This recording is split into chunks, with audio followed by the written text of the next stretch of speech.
The Great Happiness. बुद्धं शरणं गच्छामि। उत्थानवतो सतिमतो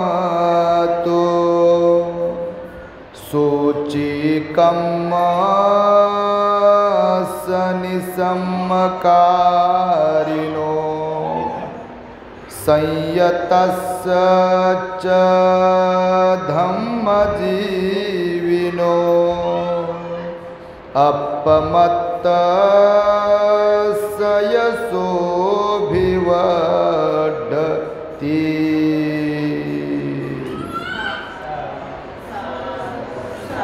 संपूर्ण विश्वाला ज्यांनी सुख शांती मानवता तथा दुःख मुक्तीचा आर्य संदेश दिला असे ते दुःख मुक्तीचे मार्गदाता दुःखमुक्त महामानव महान कारुणिक तथागत भगवान सम्यक संबुद्ध तथागतांनी आपल्या शुद्ध प्रज्ञेतून निर्मिलेला सद्धम्म आणि त्याच सद्धम्माचा गेली 2500 वर्षांपासून सातत्याने अहोरात्र प्रचार आणि प्रसार करणारा पूजनीय भिक्खू संघ या महान आणि सर्वश्रेष्ठ शास्त्री रत्नांना प्रथमतः त्रिवार अभिवादन करतो, ज्यांच्या महान आणि असीम त्याग प्रभावामुळे आपल्याला जो हा अनमोल असा बुद्ध धम्म लाभला आणि ज्यांच्यामुळे आपल्याला हे एवढे मोठे वैभव प्राप्त झाले असे महान युग प्रवर्तक भारतीय राज्यघटनेचे शिल्पकार परमपूज्य बोधिसत्व डॉक्टर बाबासाहेब आंबेडकर या महामानवाच्या महान अशा धम्मक्रांतीमध्ये संपूर्ण जीवनाला समर्पित करून आज या मंगलमय दिनी आपल्या मुंबई शहरातील घाटकोपर परिसरातील पितामह रामजीनगर भटवाडी बर्वेनगर घाटकोपर पश्चिम मुंबई येथील श्रद्धावान धम्म उपासिका योगिताताई अविनाश जाधव यांचे सुपुत्र आयुष्मान आर्यन अविनाश जाधव ह्याच्या जन्मदिनाचे औचित्य साधून त्यांनी भिक्खू संघास या आपल्या बुद्धविहारामध्ये धम्मदेसना तथा मंगलमैत्री देण्यासाठी निमंत्रित केलेले आहे।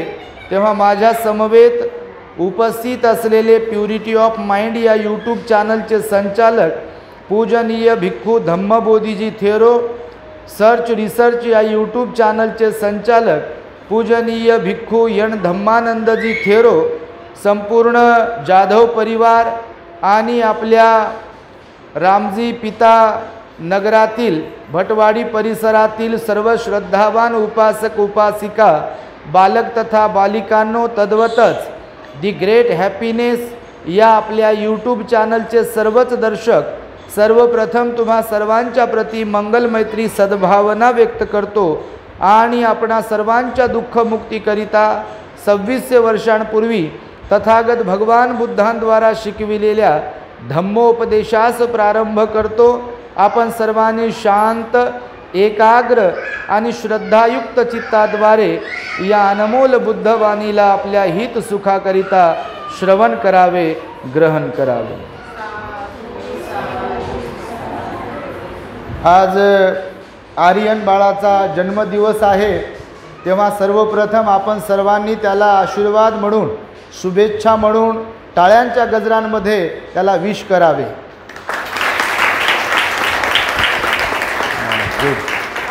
थँक्यू बोल। आज आर्यनचा जन्मदिवस आहे। आमच्या भगिनी योगिताताई जाधव यांनी आमच्याशी संपर्क साधला। त्यांची फार इच्छा होती की बंतेजी आमच्याकडे यावेत, भोजन स्वीकारावे, धम्मदेसना द्यावी, कारण त्या सातत्याने आपल्या दी ग्रेट हॅपीनेस या यूट्यूब चॅनलसोबत जोडलेले आहेत। त्यांना लिंक येते, ते प्रवचन ऐकतात, इतरांनाही फॉरवर्ड करतात, शेअर करतात। आपणही धम्मदेसना ऐकत असाल तर जन्मदिवस कसा असावा या संदर्भातील अनेक प्रवचनं आपल्या चॅनलवरती आहेत। फक्त केक कापणे आणि थोडासा जल्लोष साजरा करणे, फटाके फोडणे आणि लोकांना जेवण देणे एवढाच जन्मदिवस नसतो। तर जन्मदिवसाचा आनंद आणि जन्मदिवसाच्या निमित्ताने ज्यांचा जन्मदिवस आहे, जर त्यांना खरंच निरोगी उदंड आयुष्य लाभावे अशी इच्छा असेल तर मग त्यांच्या नावाने दान पुण्य केल्या गेले पाहिजे। त्यांच्या नावाने धम्मदेसना बुद्धाची वाणी लोकांपर्यंत पोहोचविल्या गेली पाहिजे। अशा प्रकारचा हेतू जन्मदिवसाचा असावा। म्हणून ताई म्हणाल्या की बाळाचा आमचा जन्मदिवस आहे आणि आपण यावेत, म्हणून आज आम्ही इथे उपस्थित आहोत। बघा, मानवी जीवन जगत असताना प्रत्येकाच्या वाट्याला सुख आणि दुःख येत असते।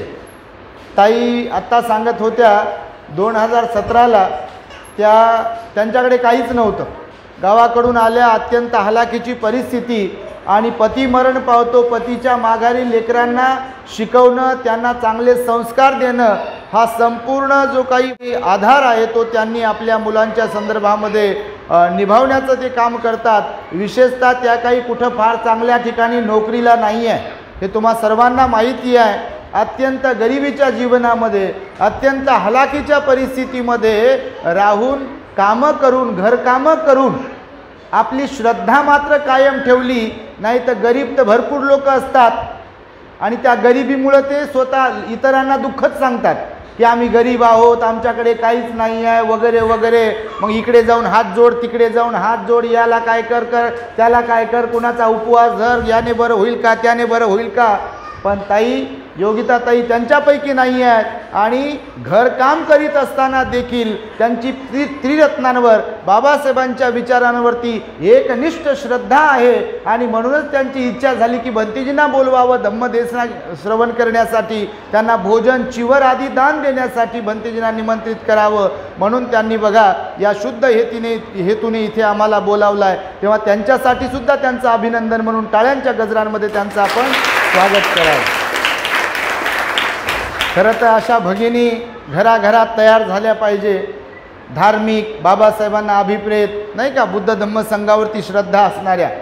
कारण दुःख प्रत्येकाच्या वाट्याला आहे, असं कोणी नाही आहे की दुःख त्यांच्या वाट्याला नाही। या जगामध्ये मग मुंबईत राहणारी लोक असो की बाहेर राहणारी लोक असो, दुःख प्रत्येकाच्या वाट्याला आहे। कुणाचे पती जातात, कुणाचा मुलगा जातो, कुणाची पत्नी जाते, किंवा वेगवेगळ्या प्रकारचं टेन्शन, दुःख प्रत्येकाच्या वाट्याला आहे। परंतु केवळ दुःख करत बसण्यापेक्षा त्यातून आपण काही वाट काढू शकतो का, मार्ग काढू शकतो का, हा विचार आपल्याकडे असायला हवा। पण त्यासाठी आपली बुद्ध धम्म संघावर श्रद्धा असणे अत्यंत आवश्यक आहे।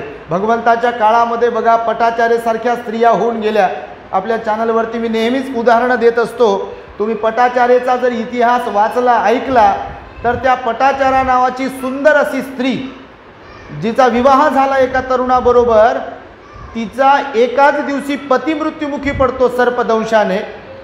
त्याच दिवशी तिचे दोन्ही मुलं मरण पावतात। एक मुलगा पुरामध्ये, पाण्याच्या पुरात, नदीमध्ये वाहून जातो आणि नुकतंच जन्मलेलं बाळ पक्षी घेऊन जातो आणि माहेराला जेव्हा पोहोचते त्याच दिवशी, तेव्हा भाऊ, आई, वडिलांचा मृतदेह त्यांचं सरण जळत असते। एवढं दुःख त्या पटाचार्यावरती आलं होतं। ती पटाचारा बुद्धाला शरण गेली आणि बौद्ध इतिहासामध्ये, या जगतामध्ये अजरामर ठरलेली आहे। म्हणून भगवंताने सांगितलं की भूतकाळाला सोडून दिलं पाहिजे, कारण भूतकाळ आपल्या हातातून निघून गेलेला असतो। मागे आपल्याबरोबर काय काय घडलाय, काय काय झालाय, कोण काय बोललं, किंवा आपल्या जीवनामध्ये काय काय घडलंय, त्याचा कितीही विचार केला, त्याच्याबद्दल कितीही चर्चा केली, त्याच्याबद्दल कितीही पश्चाताप व्यक्त केला, तर वर्तमान जीवनात त्याचा काही फायदा होतो काय? बिलकुल काहीच फायदा होत नाही। म्हणजे आपण काल समजा गरीब होतो, जसं ताई म्हणत होत्या की एकदा भंतेजी भेटले, माझ्याकडे काहीच नव्हतं, मी त्यांना विनंती करून घरी बोलावलं, त्यांना 10 रुपये दान दिले। तेव्हाची गोष्ट की जेव्हा काहीच नव्हतं यांच्याकडे, आणि मग ते दान देताना मला रडायला आलं की माझ्याकडे काहीच नाही आहे आणि मी माझ्या भंतेजींना, माझ्या धम्मगुरूला दान देण्यासाठी माझ्याकडे काही नाही। मग मी अभागी आहे, समजा त्यांना असं वाटलं असेल माझ्याकडे गरिबी आहे। आणि आज पुन्हा त्या म्हणाल्या की भंतेजी, तुम्हाला दान देत असताना सुद्धा मला रडायला येते, माझं मन भरून येते, ते यासाठी की तेही माझे दिवस होते माझ्या वाट्याला आलेले आणि आज हे चांगले दिवस माझ्या वाट्याला आले। जीवनामध्ये परिवर्तन होत असते। म्हणून भगवान बुद्ध म्हणाले, भूतकाळामध्ये रमू नका आणि भविष्याचाही जास्त विचार करत बसू नका। जर तुम्हाला भविष्य तुमचं घडवायचं असेल चांगलं, तर वर्तमानामध्ये तुम्ही चांगले जगा, चांगले राहा, इतरांना त्रास देऊ नका, इतरांना दोष देऊ नका, इतरांवर खापर फोडू नका आपल्या कोणत्या वाईट गोष्टींचं. म्हणजे आपण दुःखी आहोत तर यांच्यामुळे दुःखी, त्यांच्यामुळे दुःखी, यांच्यामुळे वाईट झालं, त्यांच्यामुळे वाईट झालं. भगवान म्हणाले खऱ्या अर्थाने जर पाहिलं तर आपल्यामुळेच आपलं भलं होते आणि आपल्यामुळेच आपलं चांगलं होते. आपण जर मेहनती असेल, आपला चांगल्या गोष्टींवरती विश्वास असेल तर आपलं भलं होईल. आणि जर आपण दुसऱ्यांनाच नाव ठेवण्यामध्ये गुंतलेले असेल तर आपलं कोण भलं करेल काय? दुसऱ्याला दोष देणाऱ्यांचं भलं होत नाही, भगवान बुद्ध म्हणाले. आणि त्यामुळे काही चांगल्या गोष्टी आपल्यामध्ये असाव्या लागतात. आता ही जी मी गाथा म्हणालो बघा तुमच्या समोर, तर भगवंताने धम्मपदामध्ये ही गाथा सांगितलेली आहे. या गाथेचा सुंदर असा अर्थ भगवंताने समजून सांगितला की मनुष्याच्या अंगी चांगले गुण जर असतील तरच मनुष्य सुखाने जीवन जगू शकतो. जर चांगले गुण नसतील, भलेही त्याच्याकडे पैसा असेल, तारुण्य असेल, नातेवाईक असतील, तर सुखाने तो जगू शकत नाही जर अवगुणांनी मन भरलेलं असेल. मन निर्मळ करण्याची शिकवण भगवान बुद्धांनी दिलेली आहे. आणि त्यासाठी या गाथेत भगवान बुद्ध म्हणाले की मनुष्याला जर प्रगती करायची असेल, मनुष्याला जर सुखी बनायचं असेल, प्रसन्न राहायचं असेल, आनंदी राहायचं असेल, तर मनुष्यामध्ये उत्साह असायला पाहिजे. काय असायला पाहिजे? उत्साह. आता कोणता उत्साह असायला पाहिजे म्हणाले भगवान बुद्ध, कोणत्या संदर्भामध्ये?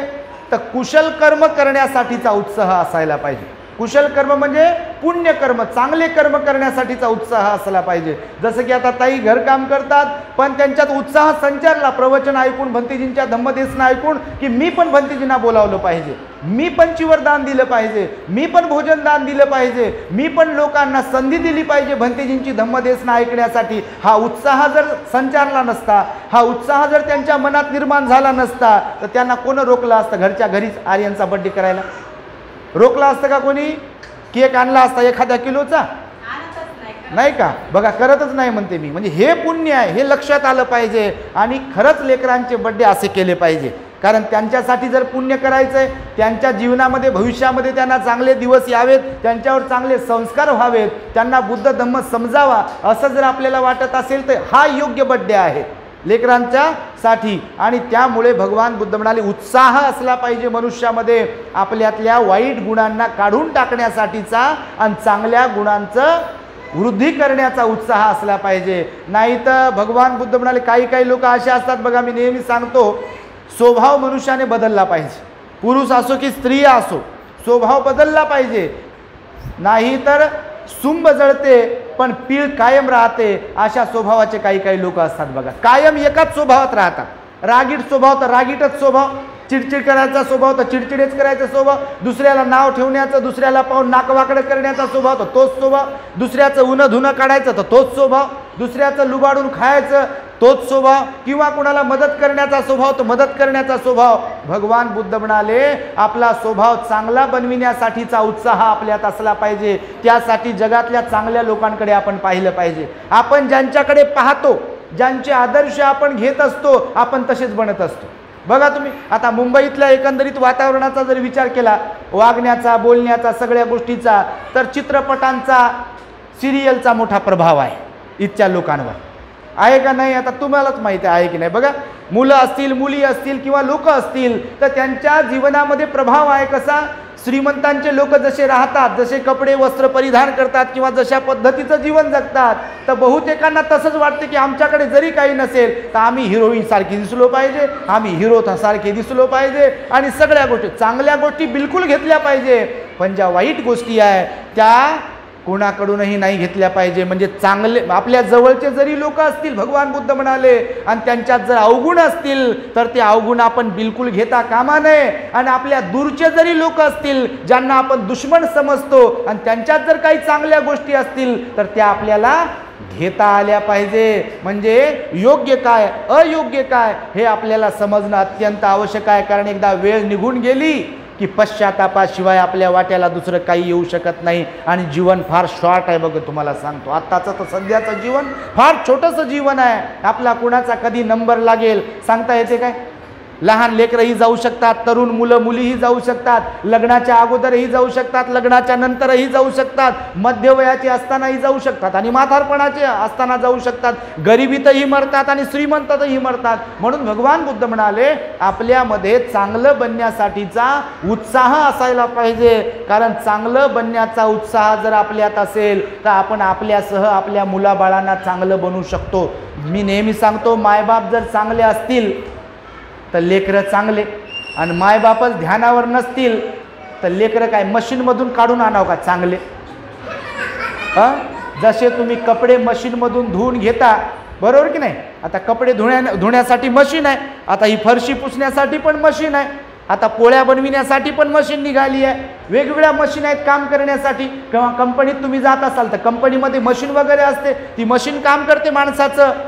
पण मला सांगा, एखाद्या वाईट मुलाला, वाईट मुलीला किंवा वाईट माणसाला आणि वाईट स्त्रीला चांगलं बनविण्यासाठी एखादी मशीन निघाली आहे का?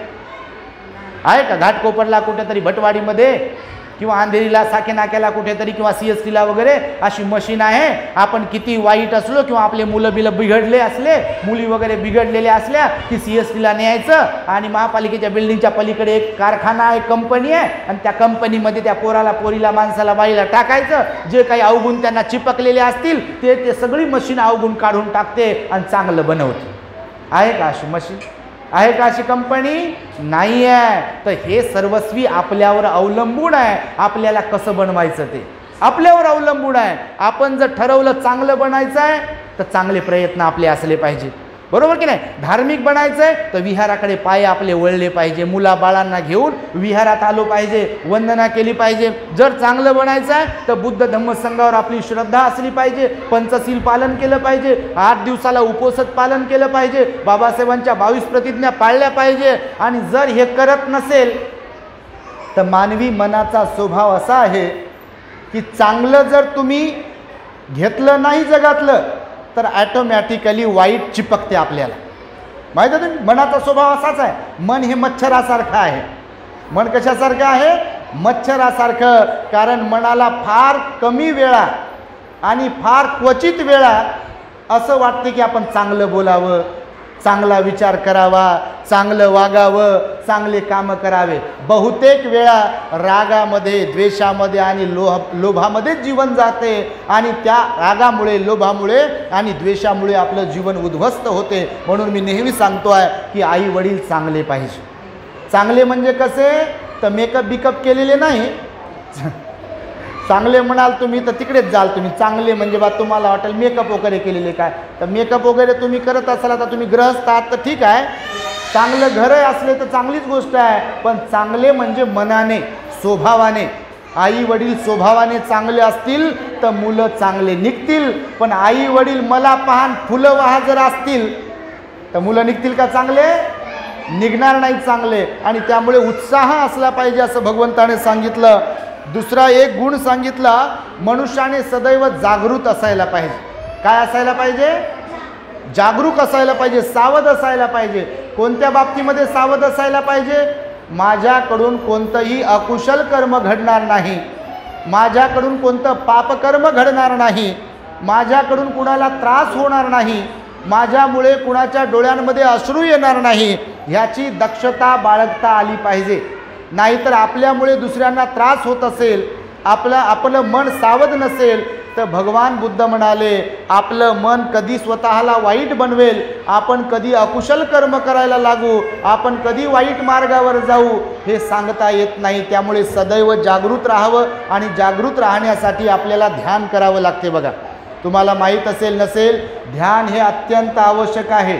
रोज आणि रोज लोकांनी ध्यान केलं पाहिजे, मेडिटेशन केलं पाहिजे. मेडिटेशनच्या माध्यमातूनच आपण मनाला निर्मळ बनवू शकतो, सावध बनवू शकतो.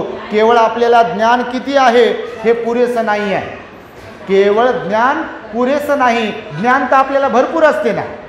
आता सर्वसामान्यांचा जरी विचार केला तर ज्ञान कुणाला नाही कोणतं. आता मुंबईमध्ये मेट्रो स्टेशन किती आहेत, लोकलचे स्टेशन कुठे आहेत, किती आहेत, किंवा लोकलचा टायमिंग काय आहे, मेट्रोचा टायमिंग काय आहे, BST बसचा टायमिंग कोणता आहे, कोणती बस कुठल्या स्टॉपवर थांबते नाही थांबते, आता याचं तुम्हाला नॉलेज नसेल काय? आहे ना, किती नंबरची बस कुठे जाते, नॉलेज आहे का नाही?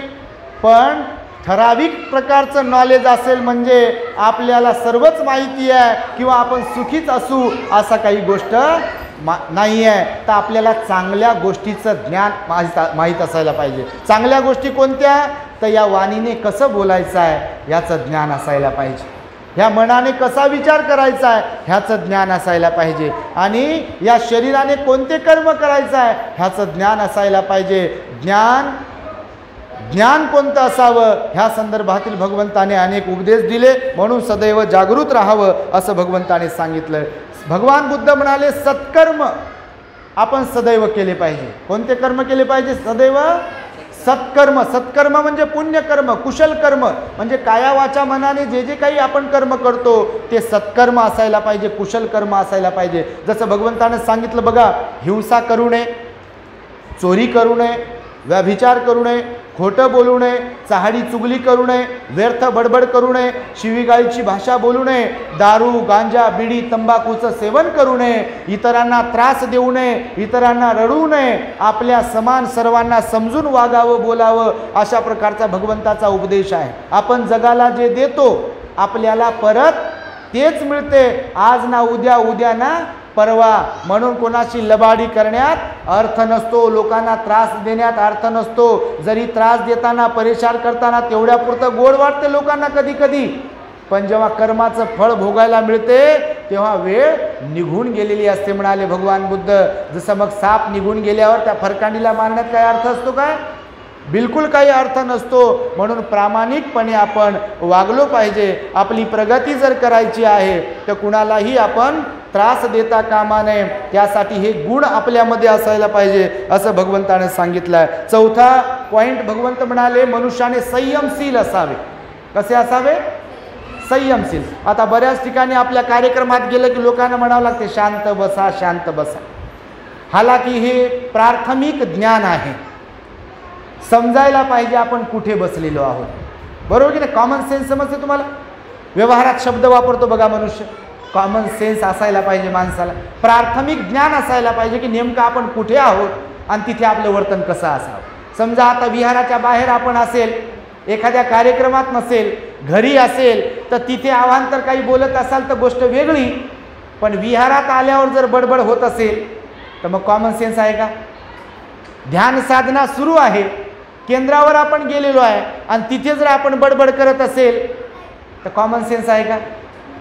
सर्व लोक शांत आहेत, बुद्धाची वाणी सांगितल्या जात आहे, धम्मदेशना केली जात आहे आणि आपले लेकरं बडबड करत आहे ना आपण त्याला मुक बसना, शांत बसना असं म्हणू लोकांनाही डिस्टर्ब करत आहे. कॉमन सेन्सची गोष्ट आहे काही? कॉमन सेन्स आहे का यामध्ये? नाही आहे. तर भगवान बुद्धांनी सुद्धा सांगितलं कुठे कधी कसं वागावं हे मनुष्याला समजण्यासाठी संयम असावा लागतो. त्यासाठी तोंडावर संयम असायला पाहिजे. बघा, बोलणं सोपं आहे पण शांत राहणे फार अवघड असते. बघा, तुम्ही करून तर पहा. घरामध्ये सुद्धा जे प्रॉब्लेम्स होतात, लोकांकडे भांडण होतात, वादविवाद होतात, भगवान बुद्ध म्हणाले बडबड करणे हे फार सोपं आहे पण शांत ठेवणे आपल्या तोंडाला फार अवघड आहे. बडबड करणे खूप सोपं असते. बघा, घरी काही झालं समजा आपल्या मनाच्या विरुद्ध की तुम्ही लोक बडबड करत असाल, हे असं कसं झालं, ते तसं कसं झालं वगैरे वगैरे, पण त्याच ठिकाणी संयम ठेवून शांत बसणे, बा झालं असेल ठीक आहे, काही हरकत नाही असं म्हणणं किती अवघड आहे? अवघड आहे की नाही? बिलकुलच अवघड आहे. बघा, बरेच लोक मग जर दुसऱ्याचं सहन होत नाही तर मग तुमचं सहन लोकांनी कसं करावं? दुसऱ्याने त्रास दिलेल्या, चुका केलेल्या जर तुम्हाला सहन होत नाही तर मग आपल्याकडून जेव्हा चुका होतात त्या सहन कराव्या का इतरांनी? मग ती अपेक्षा करणं योग्य आहे का? तर नाही आहे. पती पत्नीला त्रास देत असेल आणि तो विचार करत असेल पत्नीने सहन करावं, तर मग पतीने मानसिकता ठेवावी की जेव्हा पत्नी त्रास देईल तेव्हा आपण सहन करावं. परंतु भगवान बुद्ध म्हणाले ना पतीने पत्नीला त्रास द्यावा ना पत्नीने पतीला त्रास द्यावा. एक दुसऱ्याला कुणालाच कोणी त्रास देऊ नये आणि जर कधी कुणाच्या चुका झाल्या तर मोठ्या मनाने त्या माफही करता आल्या पाहिजे. कारण मनुष्य हा चुकीचा पुतळा आहे.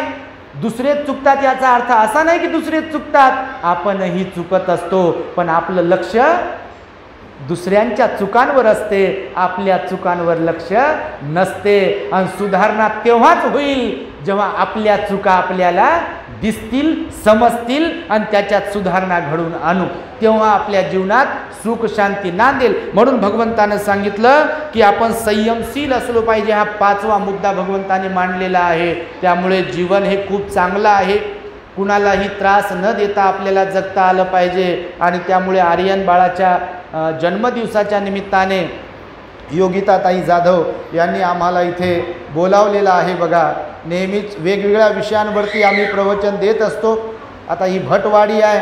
आम्हाला ह्या सगळ्या गोंगाटावरून समजत आहे की खरंच भटवाडी आहे, कारण धम्मदेसना सुरू आहे आणि भंतेजी आले आहे एवढ्या लांबून धम्मदेसना देण्यासाठी.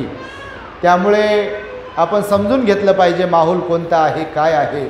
बाबासाहेबांनी महत्प्रयासाने आपल्याला बुद्धाचा धम्म दिलेला आहे, हे लक्षात ठेवलं पाहिजे. आणि बुद्ध शांतता प्रिय आहेत, हे कायम लक्षात ठेवावं.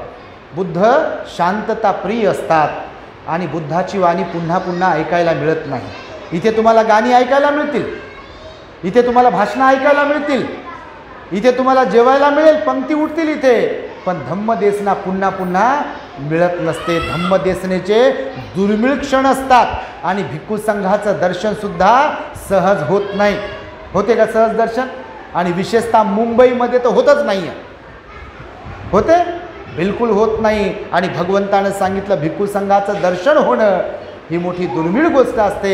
ताईंनी तुम्हाला भिक्खू संघाचं दर्शनही घडवून आणलं आणि भिक्खू संघाची धम्मदेसनाही तुम्हाला श्रवण करण्याची संधी उपलब्ध करून दिली. आणि म्हणून बघा, आपल्या जीवनामध्ये स्वतःला चांगलं बनविण्याचा प्रयत्न करा. अशा प्रकारचा हा उपदेश मी तुम्हाला देतो आहे. अधिक बोलत नाही, जाता जाता छोटासा मी तुम्हाला दृष्टांत सांगतो की जर जगासोबत तुम्ही फसवेगिरी केली, जगाला तुम्ही त्रास दिला, तुम्ही म्हणजे काय, कोणी, मी, तुम्ही कोणी असो, आपण जगाला जर त्रास देत असेल, आपण जगाला परेशान करत असेल आणि आपल्याला वाटत असेल की मला काही होणार नाही, माझं काही बिघडणार नाही, तर भगवान बुद्ध म्हणाले कर्म हे असे असतात की त्याचा परिणाम, त्याचं फळ जेव्हा भोगण्याची वेळ येते तेव्हा वेळ निघून गेलेली असते ह्याची.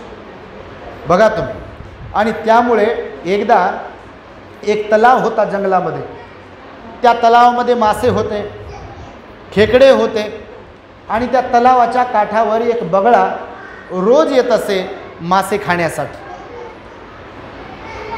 उन्हाळ्याचे दिवस आले असेच. आता मुंबईमध्ये पण पाणी टंचाई सुरू झाली. आताच न्यूज बघितली आम्ही की पाणी कपात होत आहे. कारण मुंबईला जिथून जलपुरवठा होतो, पाणी पुरवठा होतो, त्या सगळ्या धरणांचं पाणी आटत आहे. औरंगाबादला जायकवाडीचं धरण आहे, त्याही जायकवाडी धरणाचं पाणी आटत आलेलं आहे. कारण वृक्षतोड, झाडतोड होत आहे, माणसं झाडं लावत नाही आहे आणि त्याच्यामुळं निसर्ग कोपत आहे. निसर्ग कोपणे म्हणजे काय, तर अशा प्रकारे पाऊस कमी पडणे, उन्हाची तीव्रता वाढणे, ह्या गोष्टी होत आहे. म्हणून त्याही काळामध्ये मग तो जंगलातला तलाव जो होता तो आटत आला, पाणी कमी कमी झालं. मग जो बगळा होता रोज त्या तलावातल्या मच्छांना, ते ज्या फिश होत्या, मासे होते, त्यांना खायचा तो. मग एक दिवस असं झालं, पाणी आटत आटत आलं. बगळ्याने विचार केला की आता ही संधी आहे की आपण सहज माशांना पकडून खाऊ शकतो, म्हणून आपण एक युक्ती आखू, यांना जरा खोटं बोलू, लबाड बोलू आणि आपण या माशांना खाऊ. तो त्या तलावाच्या काठी गेला बगळा आणि त्या माशांना म्हणाला, बोधकथा आहे, म्हणजे बगळा बोलत नाही, मासे बोलत नाही, पण बोध घेण्यासाठीची कथा. तर तो बगळा त्या माशांना म्हणाला की हे माशांनो, मला तुमची दया येत आहे, मला तुमची कीव येत आहे, पण मी पक्षी आहे, मला उडता येते, तुम्हाला उडता येत नाही. इथून काही अंतरावरती एक तलाव आहे, त्याला खूप पाणी आहे. जर तुमची इच्छा असेल आणि माझ्यावरती विश्वास असेल तर मी तुम्हाला त्या तलावामध्ये एका एकाने नेऊन सोडू शकतो. पण तुमचा जर विश्वास असेल आणि तुमची तशी इच्छा असेल तर, तुमची इच्छा नसेल तर मला काही देणं घेणं नाही आहे. माशांनी विचार केला की जर तलाव तिकडे असेल आणि आपल्याला हा जर घेऊन जातो आहे तर ह्याच्यापेक्षा आनंदाची दुसरी कोणती गोष्ट असू शकते. त्या बगळ्याने त्यांचा विश्वास संपादन करण्यासाठी त्या माशांना सांगितलं की बघा, तुमचा माझ्यावर जर विश्वास नसेल तर तुमच्यातून कोणीतरी एक जण तयार व्हा, मी त्यांना घेऊन जाईल, तो तलाव दाखवेल आणि पुन्हा तुमच्याकडे आणून सोडेल आणि मग तरी तुम्हाला विश्वास बसेल, तर मग तुम्ही एकाएकाने माझ्याबरोबर येऊ शकता. माशांनी विचार केला, काय हरकत आहे, जर बगळा म्हणत असेल की तुम्हाला नेऊन दाखवतो मी, तर एक मासा त्यातील तयार झाला. बगळ्याने त्याला आपल्या चोचीमध्ये पकडलं आणि बगळा उडाला आणि खरंच काही अंतरावरती एक तलाव होता आणि त्याला भरपूर पाणी होतं. त्या माशाला त्याने दाखवलं बगळ्याने, बघ मी खोटं बोलतो आहे का, तलाव दिसतोय ना. तो मासा पण खुश झाला आणि त्याने विचार केला की तुझ्यावरती विश्वास ठेवायला काहीच हरकत नाही, चल आता माझ्या ज्ञाती बांधवांकडे मी त्यांना सांगतो. आणि मग त्या माशाला त्याने त्या तलावामध्ये पुन्हा आणून सोडलं. मग ह्या जाऊन आलेल्या माशाने सगळ्या माशांना सांगितलं की हो गड्यांनो, इथून काही अंतरावर एक मोठं जलाशय तलाव आहे, त्याच्यामध्ये भरपूर पाणी आहे आणि आपण कितीही दिवस त्याच्यामध्ये मरेपर्यंत राहू शकतो, त्याचं पाणी आटणार नाही, एवढा मोठा जलाशय आहे, आपण जायला काहीच हरकत नाही. बगळ्याने रोज एका एका माशाला पकडायला सुरुवात केली चोचीमध्ये. तो न्यायचा त्या तलावाकडे. त्या तलावाच्या काठावर एक झाड होतं, त्या झाडावर अगोदर त्या तलावावर फिरवायचा, तो मासा आनंदित व्हायचा, मग पुन्हा त्या तलावाच्या काठावरच्या झाडावर बसायचा आणि त्या माशाला खायचा, त्याची काटे खाली पडायचे. त्याचा नित्यक्रम ठरला. तो दिवसभर तो जायचा, त्या तलावातून एक मासा घ्यायचा, या तलावावर त्याला फिरकी मारायचा, झाडावर ठराविक ठिकाणी बसायचा, त्याचं मांस खायचा, ते काटे हाडे खाली टाकून द्यायचं. असं करता करता त्या तलावातले सर्व मासे खाऊन टाकले, संपले. आता त्या तलावामध्ये राहिले होते खेकडे. कोण? खेकडे. तर मग झालं असं की बगळ्याला वाटलं एवढे मासे खाऊन खाऊन आता मस्त आपली तब्येत झाली आहे, माशाची चव तर आपण घेतली, आता जरा खेकड्यांची चव घेऊ. म्हणून तो लोभाला बळी पडला. कारण लोभ मनुष्याला दुःखाकडेच घेऊन जातो. बघा, समजा तुमच्यातलं कोणी दारू गांजा बिडी तंबाखू खाणारा असेल, लोकांना ठकवणारा असेल, फसवणारा असेल, लबाडीनं वागणारं बोलणारं असेल, छोट्याशा कोणत्या लोभापायी, तर ते लोभातून जे प्राप्त होते तेव्हा काही वाटत नाही. पण जेव्हा फासा पलटते, आणि फासा बिलकुल पलटते जीवनामध्ये, आज ना उद्या, उद्या ना परवा, जेव्हा फासा पलटते तेव्हा वेळ हातातून निघून गेलेली असते. त्या कर्माचं फळ भोगल्याशिवाय गत्यंतर नसते. आता बगळ्यावर तशी वेळ आलेली होती. सगळे मासे खाऊन घेतले, आता खेकडे राहिले. तर तो गेला पुन्हा बगळा तिथे. खेकडा आला जवळ आणि खेकड्याला म्हणाला की खेकडे दादा, बघा ती मासे काय त्या तलावामध्ये पोहत आहेत, मुक्त संचार करत आहेत, आनंदाने जीवन जगत आहेत. जर तुझी इच्छा असेल तर तुला पण मी घेऊन जाऊ शकतो. आता खेकडा जरा हुशार होता, कारण खेकड्याला बरेच पाय असतात, बरोबर, कुणीकडे धावू शकतो, पळू शकतो. विशेष म्हणजे खेकड्याला नांग्या असतात. आता या सृष्टीनं, निसर्गानं आपलं संरक्षण करण्यासाठी ज्याला त्याला काही ना काहीतरी प्रदान केलेलं आहे. बघा, बरोबर नाही? जरी हात नसतील एखाद्या प्राण्याला, पण त्याला आपला बचाव कसा करावा ह्याच्याबद्दलचं काही प्राप्त करून दिलेलं आहे. तर खेकड्याला 2 नांग्या दिल्या. बगळ्यानं खेकड्याला विनंती केली आणि खेकड्यानं पण बगळ्याला विनंती केली. खेकडा तयार झाला, पण खेकड्याच्या मनात संशय होता बगळ्याबद्दल की काय सांगावं, की ह्याने माश्यांना तिकडे नेऊन फस्त केला असेल, खाल्ला असेल तर ह्याच्यावर विश्वास कसा ठेवायचा. एवढा प्रामाणिकपणा याच्यात निर्माण झालाच कसा. याच्या पिढ्यानपिढ्या तलावाकाठी येऊन मासे खाण्यात गेल्या आणि ह्यानं हे पुण्यकर्म केलंच असेल कशासाठी आणि कशावरून, म्हणून ह्याच्यावर विश्वास ठेवणं आपल्यालाही महागात पडू नये. म्हणून खेकडा बगळ्याला म्हणाला की बघ बगळे दादा, मी नक्कीच तुझ्यावरती माझा पूर्ण विश्वास आहे आणि मी तुझ्याबरोबर यायला तयार आहे, परंतु माझी त्वचा जी आहे, माझं शरीर जे आहे ते टणक आहे, कडक आहे. तू जर चोचीत पकडशील मला तर मी निसटून जाईल आणि वरतून खाली पडलो तर मरून जाईल. आता बगळ्याच्या मनामध्ये लोभ प्रचंड प्रमाणात भरलेला होता. तर मग त्याने विचार केला की मग तर खेकडा म्हणे की तू मला चोचीत नको पकडू, मी निसटून जाईल आणि पडेल आणि मरेल. मीच तुझ्या मानेला माझ्या नांग्यांनी पकडतो आधर, तू मला घेऊन चल, बिलकुल त्या तलावात सोड. बगळ्याला वाटलं अरे हो गड्या, आता ह्याच्या ध्यानामनात नाही बगळ्याला वाटलं एवढ्या माशांनी माझ्यावर विश्वास ठेवला आणि याचं काय, ह्याचे पण मी तुकडे तुकडे करेल, याला पण खाऊन टाकेल. खेकड्यानं पकडलं बगड्याच्या असं बगळ्याच्या माण्याला. बगळा उडाला. त्यात तंद्रीत, जसे लोक लय तंद्रीत राहतात, पुड्या खाल्यावर काही होत नाही, तंबाखू खाल्यावर काही होत नाही, दारू पिल्यावर काही होत नाही, लोकांच्या लेकीबाळीला नाव ठेवल्यावर काही होत नाही, लोकांचा संसार उद्ध्वस्त केल्यावर काही होत नाही, चुगल्या केल्यावर काही होत नाही, आसुरी आनंद मिळतो असं ज्यांना वाटते की नाही, काही दिवस गेले की फासा त्यांच्यावर पलटतो.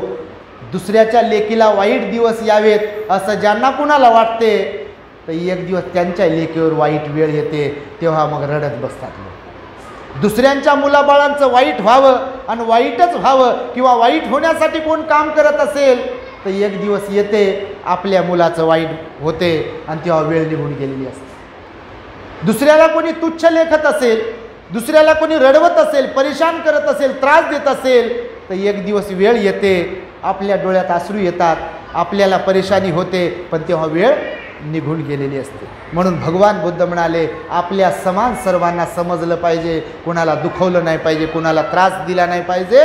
हे भगवंताचं वचन आहे. हे या कथेतून मी तुम्हाला सांगतोय.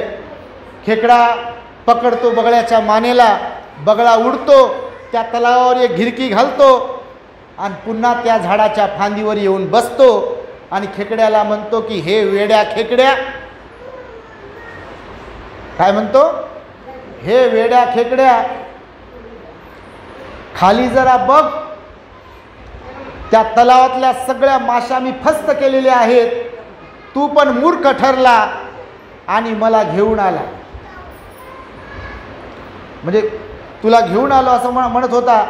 पण खेकडा विचार करतो, त्याचं बोलणं ऐकून घेतो, त्याच्या धूर्तपणाबद्दल त्याला वाईट वाटते आणि बगळ्याला खेकडा बोलून दाखवतो, अरे मी मूर्ख नाही आहे, खरा मूर्ख तर तू आहेस.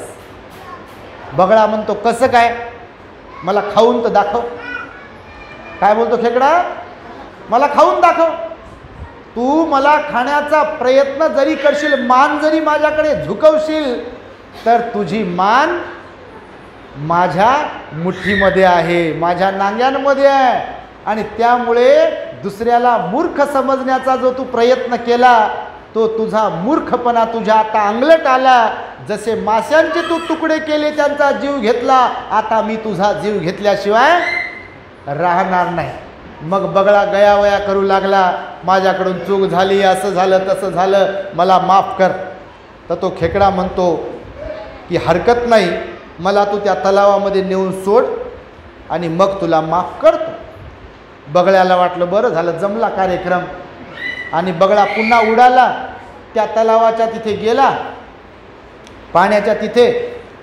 बरोबर पाण्यावर खाली उतरून त्या खेकड्याला खाली सोडणार, तेवढ्यात खेकड्याने आपली नांगी आवळली आणि त्या बगळ्याची गर्दन धडा वेगळी केली आणि तो धारातीर्थ पडला तिथे आणि मृत्युमुखी पडला. बघा, हे मी यासाठी तुम्हाला सांगितलं.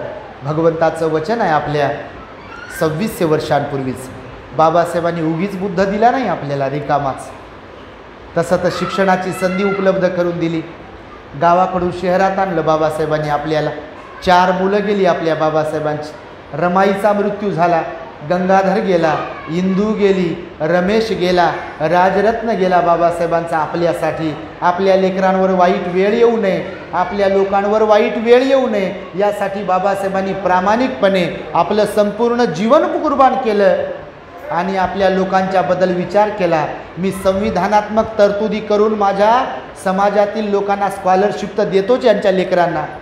रमाई घरकुल योजना, म्हाडाचे घरं, कोणत्या कोणत्या कोट्यातून काय काय हे तर देतोच आहे, पण इतर लोकांसारखं यांनीही धार्मिक बनावं यासाठी बाबासाहेबांनी आपल्याला काय दिलं? बुद्ध दिले की नाही? आणि मग बुद्ध दिल्यावर तुमचं माझं प्रत्येकाचं कर्तव्य आहे की त्या बुद्ध धम्माचं आपल्याला आचरण करता आलं पाहिजे. नाही तर भीम के लखते जिगर आज हे इधर आणि आज हे उधर असता कामाने. तिकडे जाऊन नाचायचं आणि इकडे नाचायचं. असे आहेत की नाही? बिलकुल असे लोक आहेत, नाहीत असं नाही. मला पण मुंबईचा अनुभव आहे, मुंबईमध्ये पण राहतो, असं काही नाही की मुंबईत राहत नाही. मुंबईच्या लोकांचं माहिती आहे मला. ऑक्टोबरमध्ये सप्टेंबरमध्ये कुठे कुठे जातात, काय काय करतात ते. तिकडे नाचतात आणि 14 एप्रिलला इकडे नाचतात. काही सोडले तर तुम्ही नाही बापा तसे, पण काही असेच आहेत असं माहिती आहे आपल्याला. पण जर असं केलं तर मग बगळ्यासारखी गत होते बघा.